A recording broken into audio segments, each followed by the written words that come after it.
le thème que nous avons choisi d'aborder en premier lieu, par lequel nous avons choisi de commencer, c'est Dieu veut que l'homme vive dans la gloire. Donc la gloire de Dieu est la pensée originelle, la pensée intentionnelle de Dieu pour l'homme. Donc Dieu a toujours voulu que l'homme vive dans la gloire. Donc l'homme n'est pas le seul à la quête de la gloire, l'objet de la quête de l'homme, parce que ça fait partie donc de l'intention que Dieu avait dès le départ. Et dans la précédente émission, nous avons commencé par à réaliser ensemble que lorsqu'on considère la formation, la création de l'homme dès le commencement, dès le départ, le langage qui entoure cet événement est lui seul déjà suffisamment suggestif, n'est-ce pas? Donc nous allons donc continuer. Dans ce langage, nous voyons donc Dieu a dit qu'il a fait l'homme à son image. Et comme je venais de le dire, donc l'image est donc la projection d'un objet sur un autre plan. Donc l'image d'une personne, c'est la même personne dans une autre dimension. Donc l'homme a été créé pour être la projection de Dieu dans la dimension du monde physique. Donc ce que Dieu est dans le ciel devrait être ce que l'homme doit être, l'homme sera sur la terre. Donc l'homme devait être sur la terre, ce que Dieu est déjà dans le ciel. Et vous voyez, Dieu lui dit ici que qu'il domine sur les poissons de la mer. Dominer ici, c'est exercer le pouvoir souverain, exercer le pouvoir royal. Qu'il domine, vous comprenez? Donc l'homme est créé pour avoir la domination sur toutes les œuvres de Dieu. Et c'est d'ailleurs pour cela que, pour continuer, nous allons aller dans le livre de... Nous allons aller dans le livre des psaumes, parce que dans ce livre aussi, il y a un autre auteur de la Bible, le roi David, qui prophétiquement est rentré de façon rétrospective sur l'histoire du commencement. En d'autres termes, sur ce que Dieu a fait de l'homme depuis le commencement. Et c'est important. Donc nous allons d'abord, avant de continuer, effectivement, je vais vous donner la définition du mot dominer que j'ai devant moi. Dominer, en hébreu, c'est radar. R-A-D-A-H, qui signifie régner en souverain. Vous comprenez? Avoir le pouvoir absolu sur quelque chose. Être l'alpha et l'oméga de quelque chose. Donc, c'est triompher. Vous voyez, donc, quand Dieu disait et qu'il domine, ça veut dire qu'il règne en souverain, qu'il triomphe. C'est donner la victoire. En d'autres termes, que l'homme, donc, est la victoire. Vous comprenez, n'est-ce pas? Donner la victoire, ça veut dire fouler aux pieds, subjuguer, avoir l'autorité sur quelque chose, en faire son sujet. Ça veut aussi dire assujettir, ça veut aussi dire gouverner. Vous comprenez? Donc, c'est tous ces mots que nous donnons font partie du champ lexical de la domination. Et comme je suis en train de le dire, Dieu ne se répand pas de ses dons ni de ses appels. Vous comprenez? Romains 11, verset 29, c'est ce que Dieu a dit dès le commencement sur son champion, sur l'homme qu'il était en train de placer sur la terre. C'est pour ça que, comme je l'ai dit, je le dis dès le commencement, il est important pour nous de revenir toujours à l'intention originelle de Dieu. Vous comprenez? Parce que si vous avez donné peut-être de l'argent à un enfant et il a pris l'argent, il est allé jouer au hasard et il souffre de faim, avant que les gens n'analysent sa situation pour vous condamner, dire que vous êtes un pays responsable, il faudrait que ces personnes aillent d'abord voir ce qui s'est passé à l'origine, au commencement. Vous comprenez? Donc, dans le psaume 6, ici nous avons le psaume 8, pardon, à partir du verset 5, le roi David, parce que David c'est un prophète, n'est-ce pas, dans les Écritures, qui est revenu de façon rétrospective sur ce qui s'est passé à la création de l'homme. Et en revenant là-dessus, effectivement, il a décrit dans quelle situation, vous comprenez, Adam et Ève se trouvaient, les premiers hommes se trouvaient. Et vous allez voir, il utilise donc le mot gloire, vous comprenez, pour qualifier la beauté, la dignité dans laquelle Dieu a placé l'homme au commencement. Il dit, psaume 8, je vais lire à partir du verset 1. Il dit, Éternel notre Seigneur, que ton nom est magnifique sur toute la terre. J'aimerais que vous remarquiez le temps dans lequel le mot magnifique, l'adjectif magnifique est le verbe qui l'accompagne, est magnifique. Le roi David ne dit pas que ton nom était magnifique sur la terre. Il est important pour nous, effectivement, de souligner ceci. Et vous savez que quand David est en train de parler, David est un prophète, mais Adam a déjà connu la chute, le monde est rempli de guerre et de toutes ces choses. Vous allez voir que la gloire de Dieu se conjugue toujours comme quelque chose de présent, quelque chose de réel parmi les hommes. Mais la question c'est, mais si cette gloire est donc présente, elle est donc réelle, pourquoi on ne la voit pas? Mais au moins, commençons par noter quelque chose. Il dit que ton nom est magnifique sur toute la terre. Il dit ta majesté s'élève au-dessus des cieux. Maintenant, à partir du verset 3, il commence à parler de l'homme. Regardez.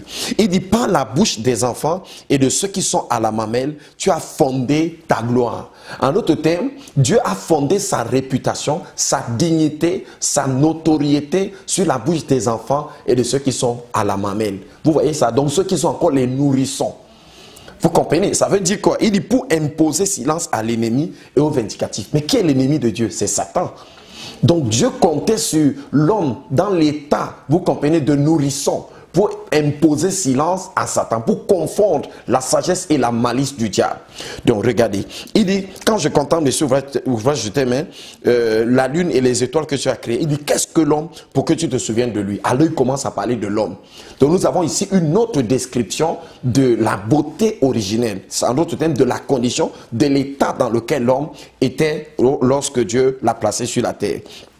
Et le Fils de l'homme pour que tu prennes garde à lui. Il dit, tu l'as fait de peu inférieur à Dieu et tu l'as couronné de gloire et de magnificence. Tu lui as donné la domination sur les œuvres de tes mains. Tu as tout mis sous ses pieds. Vous voyez ça? Donc ici, vous avez pratiquement Genèse chapitre 1, verset 26 encore. Mais ici, il est clairement et littéralement dit, tu l'as fait de peu inférieur à Dieu. Ça veut dire que parmi les êtres que Dieu a créés dans toute sa création, les archanges, les anges, les hommes sur la terre, les animaux, les oiseaux, les poissons de la mer, vous comprenez, tous les êtres qui existent, ce que nous connaissons et ce que nous ne connaissons pas. La Bible dit ici que l'homme a été fait de peu inférieur à Dieu. Ça c'est l'homme, hein, c'est l'homme avant Christ, l'homme en Adam. Il a été fait de peu seulement inférieur à Dieu. C'est-à-dire c'est comme si dans la création, l'homme était directement celui qui était après Dieu.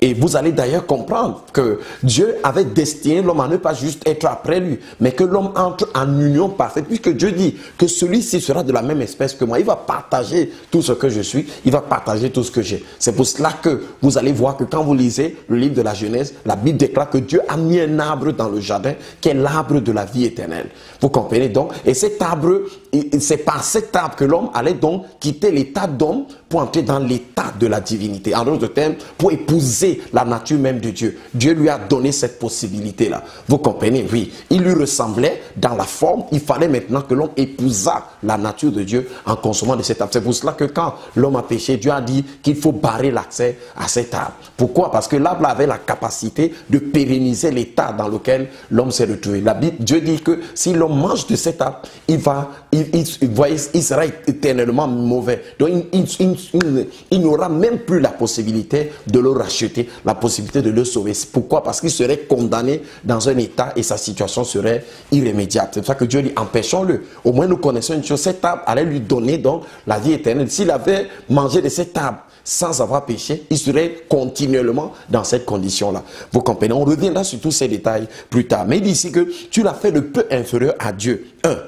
Tu l'as couronné de gloire et de magnificence. Vous voyez, il est couronné de gloire et de magnificence. Est-ce que ce n'est pas glorieux ça? Couronné de gloire et de magnificence. Donc, l'homme, voilà dans quelles conditions est-ce qu'il a commencé son séjour sur la terre. Vous comprenez, couronné de gloire et de magnificence. Voyez, donc ce n'est pas un homme rempli de peur, ce n'est pas un homme qui fuit devant les phénomènes de la nature que Dieu a placé dans le jardin d'Éden. C'est un homme en position d'autorité, en position de domination, en position de contrôle, de maîtrise parfaite de l'environnement dans lequel Dieu l'a placé. Vous comprenez? Donc, c'est ça. Le mot couronné ici, tu l'as couronné de gloire et de magnificence. Vous voyez, le mot couronné ici veut dire entouré. Vous comprenez? Ici, ça veut dire entouré. Hein? Donc, Dieu l'a entouré, Dieu l'a encerclé de la gloire et de la magnificence. Le mot hébreu, c'est atar, entouré de gloire. Maintenant, le mot gloire lui-même, vous comprenez? Le mot gloire ici, c'est kabod. Vous comprenez? Kabod, qui parle de la richesse, qui parle de la dignité, qui parle de l'honneur, de la splendeur. Vous comprenez ça? De la splendeur, de la majesté, de la noblesse, de la réputation. Vous comprenez? Voilà dans quelles conditions, dans quelle situation est-ce que l'homme a commencé son existence sur la terre. Dans cet état glorieux, dans cet état de félicité, dans cet état de beauté, dans cet état de gloire. Vous comprenez? Donc, non seulement il avait toute ça, cette splendeur, cette dignité, cette grandeur, cette richesse-là, et Dieu a placé toutes choses. Il dit que tu lui as donné la domination sur toutes les œuvres de tes mains. Ça veut dire que s'il existe une chose, les mains parlent de l'action. En d'autres termes, s'il existe une chose sur la terre ou dans ce que Dieu a créé, l'homme a le pouvoir sur cette chose-là. Il a le droit de disposer d'elle, le droit de la diriger, de la contrôler, le droit de régner sur cette chose. Voici l'intention originelle. En d'autres termes, voici ce que Dieu au commencement a fait. Voici quel était son projet au départ. Voici quelle était sa pensée au départ. Il n'était donc pas question d'avoir un homme qui passe le temps à se battre avec les maladies. Vous comprenez, avoir un corps qui le place dans une position de faiblesse. Il n'était pas question d'un homme qui souffre la faim. Il n'était pas question d'un homme qui est victime de toutes sortes de méchanceté, comme c'est le cas aujourd'hui sur la terre. Vous comprenez? Donc quand on rentre au départ, quand on rentre à l'origine, c'est un homme. Et là, ça ne s'arrête pas. Vous comprenez? Il nous suffit de revenir encore dans le livre de Genèse pour voir les verbes continuent. Vous voyez, j'appelle tout ceci le vocabulaire originel. Il est donc important pour nous de rentrer, considérer les mots, les expressions que Dieu a utilisées dès le départ, pour ne pas lui prêter les intentions, pour qu'effectivement ce que nous pensons de la situation de l'homme au regard de comment et comment est-ce que Dieu l'a placé là-bas, que nous puissions nous-mêmes nous rendre compte que la pensée de Dieu n'était pas exactement ceci. C'est un peu comme un père qui a payé l'argent pour que son fils aille dans les meilleures écoles du monde, pour que son fils soit quelqu'un de bien dans la société. Le père a fait tout ce qu'il fallait, mais cet enfant choisit d'être un délinquant. Vous comprenez? Ou bien de prendre un autre chemin qui n'est pas le chemin qui était tracé. Donc il est important pour celui qui va apprécier cet enfant, comme je l'ai déjà dit dans cette vidéo, qu'il rentre dès le départ considérer qu'est-ce que le père de cet enfant voulait exactement pour lui. Est-ce qu'il était dans la pensée du père de cet enfant qu'il vive tel qu'il est en train de vivre? Alors regardez. Non seulement Dieu a créé l'homme, comme nous sommes en train de le dire, déjà, l'expliquer là, au verset 28 de Genèse 1, la Bible dit que Dieu les bénit. Vous comprenez ça? En d'autres termes, Dieu a dit de bonnes paroles sur l'homme et sur la femme. La bénédiction de Dieu, c'est une parole. Vous comprenez? C'est une bonne parole. Dieu les a bénis. Mais la parole qui sort de la bouche de Dieu n'est pas justement une simple parole. Parce que notre Dieu est un roi. Vous savez, nous sommes habitués au système sur la terre de république, de démocratie, où les gens peuvent venir dire ce qu'ils ne pensent pas, mentir comme ils veulent. Non, Dieu est un roi. Et la parole du roi est immuable. Et sa parole fait office de loi. C'est pour ça que vous voyez dans la Bible, même les rois païens. Vous avez vu que quand le roi Assuérus avait déclaré que les Juifs allaient périr parce qu'on l'a mené à signer un décret comme ça, et même comme sa femme était parmi, il ne pouvait pas révoquer le décret. Vous avez vu que quand le roi Darius, qui aimait bien Daniel, a signé le décret selon lequel toute personne qui ne se met pas dans situation de prière de jeûne pendant 30 jours devrait être jetée au lion, il ne pouvait rien y faire, bien qu'il aimait bien Daniel. Vous avez vu que quand le roi Hérode a juré que si la fille d'Hérodias lui demandait même la moitié du royaume, il allait donner. Bien que la Bible dit qu'il aimait Jean-Baptiste, mais comme cette fille a demandé la tête de Jean-Baptiste, il était obligé de donner. Donc la parole du roi n'est pas juste une simple parole, c'est un décret. Parce que le roi gouverne son royaume par sa parole. Contrairement à la République, dans les démocraties, vous voyez, il y a une marge de souveraineté que chacun a. Mais dans un royaume, tout est la propriété du roi. Le roi est propriétaire de tout, des hommes, du sol et de tout. Vous comprenez? Et sa parole fait office de loi. Donc quand Dieu dit que tu es béni, c'est que tu es véritablement béni. Vous comprenez? En d'autres termes, dès que Dieu a dit à Dieu que tu es béni, tout ce qu'il a créé, parce que tout ce que Dieu a créé écoute la voix de Dieu et obéit à la voix de Dieu. Vous comprenez? Toutes les forces qui sont dans la création se mobilisent pour que ce que Dieu a dit sur la vie de la personne arrive exactement comme Dieu l'a dit à cette personne-là. Donc vous voyez donc que Dieu les a bénis. Donc l'homme et Adam et Ève commencent leur vie dans la bénédiction de Dieu. Vous comprenez? Comme étant bénis du Seigneur. C'est dans la bénédiction donc ils commencent leur vie. Dieu les a donc bénis. Vous comprenez? Dieu les a bénis et leur a dit, soyez féconds, multipliez multipliez. En d'autres termes, soyez féconds. Le verbe être fécond ici, vous comprenez, veut dire être comment? Productif. Soyez productif.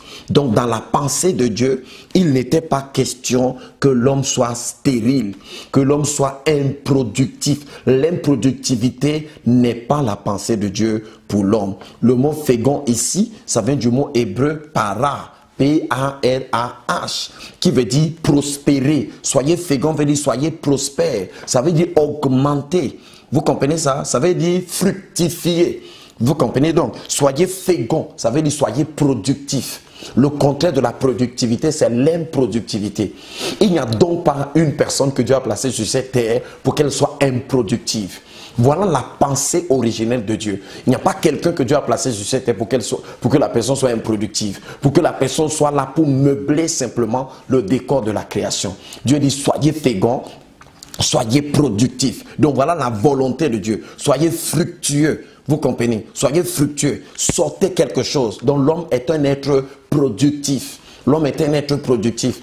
Et comme je le dis homme ici, je parle des hommes de toutes les races qui sont sur la face de la terre. Donc Dieu ne t'a pas placé là pour accuser les autres, pour dire que non, je ne suis pas productif à cause des autres. Si les autres sont capables de créer, d'apporter des solutions, d'apporter des contributions qui améliorent le confort de l'existence des hommes sur la terre, si tu ne le fais pas, si tu n'es pas dans cette grande mobilisation, ça veut dire quelque part que tu as refusé de fonctionner simplement, mais c'est pas Dieu qui devrait être accusé, c'est pas Dieu qui devrait être tenu pour responsable de t'avoir maintenu dans cette condition ou d'avoir fait de toi quelqu'un qui soit incapable de produire quoi que ce soit, incapable de produire. Donc vous voyez, donc Dieu lui dit donc soyez productifs. Non seulement vous produisez, mais multipliez encore. Multipliez. Vous voyez ça? Remplissez. Remplissez la terre. Vous comprenez? Donc l'homme devait non seulement produire, il devait multiplier ce qu'il a produit, il devait le distribuer, il devait le répandre partout. Vous comprenez? Après Dieu dit ici que quoi? Dominer maintenant. Vous comprenez? Assujettissez, ensuite dominer. Vous comprenez? Donc l'homme devrait avoir quoi? La maîtrise, la domination encore, vous voyez? Il devait exercer le pouvoir souverain, l'autorité souveraine. Il devait gouverner. Vous comprenez? Chacun d'entre nous a quelque chose qu'il est appelé à gouverner sur cette terre. Une réalité, ça peut être un service, ça peut être un besoin. Chacun d'entre nous. Donc Dieu, voici ce que j'appelle le vocabulaire originel. Voici le langage du départ. Quand on regarde ce langage, on est obligé de dire waouh, waouh, voilà les intentions de notre Dieu. Donc imaginez maintenant que vous vous rendez compte que vous n'êtes pas productif. Vous n'allez pas rester les bras croisés, vous dire que c'est comme ça qu'il y a les gens que Dieu a créés pour être productifs et ceux que Dieu a créés pour ne pas être productifs. Et je tiens à vous dire que quand Dieu dit tout ceci, c'est par rapport à la terre. Ce n'est pas dans le ciel, parce que beaucoup de gens aujourd'hui pensent que Dieu les a mis sur la terre pour souffrir, parce qu'au ciel, ces personnes vont se rattraper. Parce qu'au ciel, ces personnes connaîtront une expérience qui est glorieuse. Comme si on existe dans une sorte de contraste entre le ciel et la terre. C'est-à-dire qu'il faut mener une vie qui est misérable sur la terre et alors le ciel sera comme une sorte de compensation, une sorte de récompense pour la misère qu'on aura connue pendant qu'on est sur la terre. Mais dans la pensée biblique, ce n'est pas de cela qu'il est question. Vous comprenez? Dieu ne nous a pas placés sur la terre pour y être malheureux, pour que dans le ciel, nous soyons heureux. Vous comprenez? Dieu ne nous a pas placés sur la terre pour être improductifs, pour que dans le ciel, nous le soyons. Vous comprenez? Voilà. La Bible dit qu'au commencement, Dieu créa les cieux et la terre. Et le ciel appartient à Dieu, les cieux et la terre appartiennent à Dieu. Vous comprenez, n'est-ce pas? Oui. Et tout ce qu'une personne fait est toujours le reflet de ce que la personne-là est. Donc, Dieu qui a créé le ciel a mis la gloire dans le ciel. Et Dieu qui a créé la terre aussi, il a mis la gloire à cet endroit-là. Vous comprenez? Il a mis la gloire sur la terre. C'est pas l'homme qui a proposé à Dieu de créer le pétrole. C'est pas l'homme qui a proposé à Dieu de créer de l'or, de créer le diamant, de créer la manganèse, de créer la bauxite. Votre langue est remplie de logiciels capables de détecter les saveurs, de détecter les goûts. Vous n'avez pas, l'homme n'a pas écrit une lettre à Dieu, dit s'il te plaît, j'aurais besoin que tu me donnes la capacité de sentir le sucré, le salé, le pimenté, l'aigre. Non, Dieu au commencement savait que il fallait tout cela à l'homme. Vous comprenez? Oui, c'est lui qui a créé cette belle création, ces arbres que nous avons. Il a calculé il a calculé les températures pour que nous puissions supporter le froid, pour que nous puissions supporter la chaleur. Vous comprenez? Donc, c'est pas dans le ciel ou plus tard que Dieu vous aimera. Dieu a toujours été un Dieu d'amour. Vous comprenez? L'amour est consubstantiel à Dieu. La bienveillance est consubstantielle à Dieu. La bonté est consubstantielle à Dieu. Et Dieu a des bons projets sur toi. Dieu a des bons projets pour moi. Donc, c'est pas Dieu qui est derrière la misère que tu connais. C'est pas Dieu qui est derrière les problèmes que tu connais. Vous comprenez? Il y a certains qui disent, si c'est la volonté de Dieu, je vais m'en sortir. Si c'est pas la volonté de Dieu, tu connais déjà la volonté de Dieu. La volonté de Dieu, c'est que tu domines. La volonté de Dieu, c'est que tu sois productif. La volonté de Dieu, c'est que tu puisses remplir. La volonté de Dieu, c'est que tu puisses dominer. La volonté de Dieu, c'est que tu puisses refléter sa gloire. Parce que tu es son image, parce que tu es sa ressemblance. Merci beaucoup d'avoir suivi cette seconde vidéo. Nous allons continuer dans la prochaine vidéo et restez toujours en compagnie de notre direct. Merci beaucoup. Bye.